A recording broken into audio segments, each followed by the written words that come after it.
We are hours away from Gameweek 34 in Fantasy EFL, and here is everything you need to know before selecting your final team.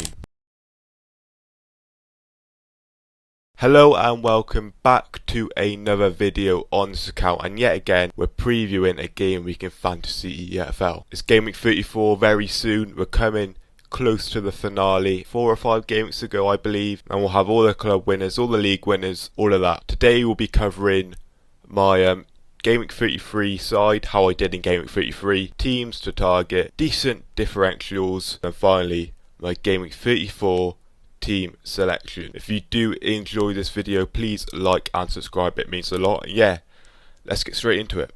Okay, so I had a fairly good week in Fantasy EFL, in my opinion. If you got 90 plus points, that's a good week. 100 plus points is a great week, and I got 102 points this week. My top scorer being Gilby, if you don't include the captaincy. He got 11 points against Carlisle with a goal and interception, which is lovely stuff. My captain didn't do too good. I feel like whenever I pick a Port Vale asset, they always just seem to do really bad, even though they're in a great position in the league. Hall got 5 points against Barrow and 7 against Morecambe, which is okay, but I was expecting a little bit more.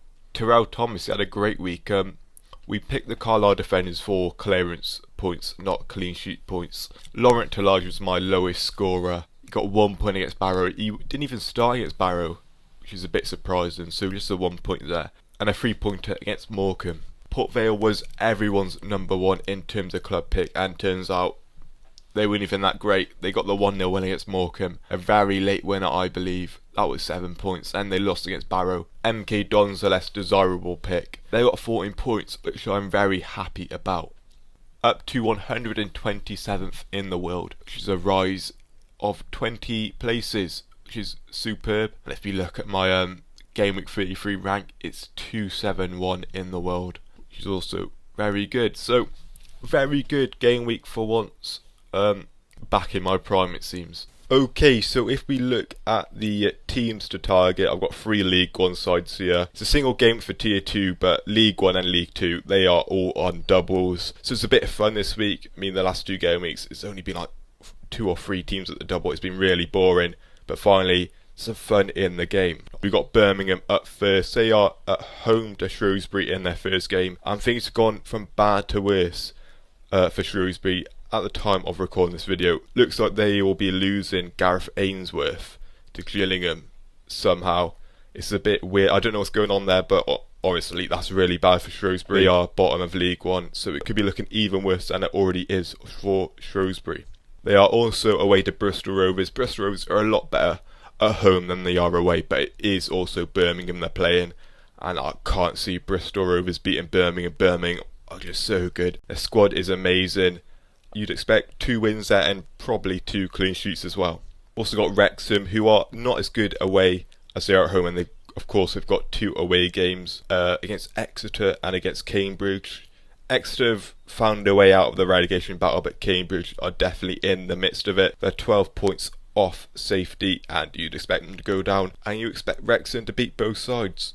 Wrexham are probably going up the season. It's a bit tight up there, but you'd expect them to go up, and in order to do that, they need to be beating these bottom half sides. Now finally, I have got Stockport. They have only lost twice in their last 13 games, which is really good. Of course, they came up with Wrexham last season. They are at home to Burton and at home to Stevenage. Burton are another relegation threatened side.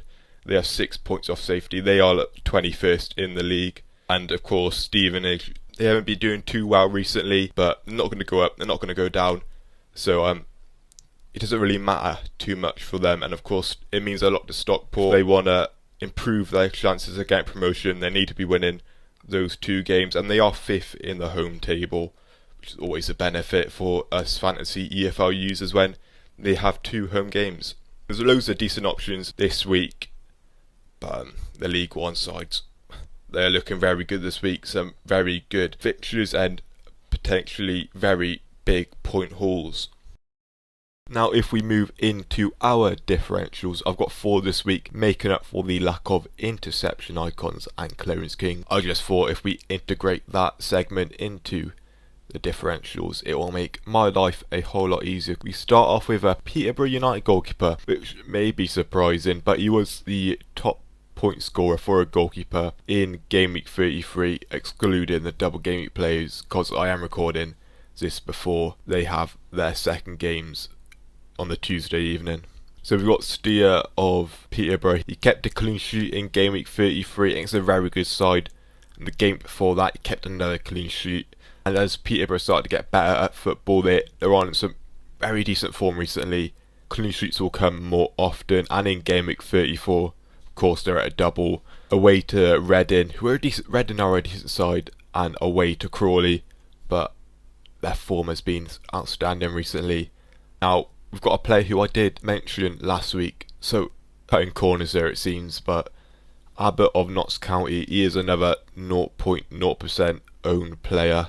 As I said last week, he makes a lot of tackles, like an extreme amount of tackles. He's on about 80 tackles, and the example I gave last week is Pierre Gianni. He's on about 35 tackles, so he's doubling those top defenders' their tackle rates. And of course, Notts County are a very decent side who do keep a lot of clean sheets.